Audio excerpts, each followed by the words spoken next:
కొంతమంది అంటూ ఉంటారు కదా! మనం చూస్తూ ఉంటే సీజన్స్‌లో మీరు స్ట్రాటజీ ఆల్రెడీ అనుకోనొచ్చారు. వీళ్ళతో మాట్లాడుకొనొచ్చారు ఇలాంటివి అంటూ ఉంటారు కదా! సో, ఇన్ని సీజన్స్ మీరు చూసేటప్పుడు మీరేమైనా పర్టిక్యులర్ పాయింట్ గాని, ఇలాంటి స్ట్రాటజీ ఉపయోగించొచ్చు ఇలాంటివేమైనా అనుకున్నారా? ఏం అనుకోలేదు నేను.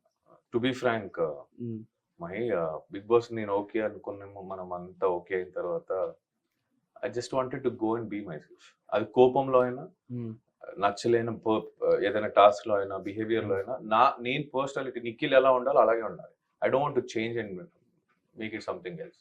ఓకే. మెస్ అయిపోద్ది. హ్మ్. యూ కెన్ ఓన్లీ నీకు ఏది అలవాటు అదే చేస్తావు. హ్మ్. దాన్ని సడెన్‌గా మరిస్తే నువ్వు అటు ఇటు అయిపోయి కంగాలైపోద్ది. హ్మ్. అటు చేయలేవు, ఇటు చేయలేవు.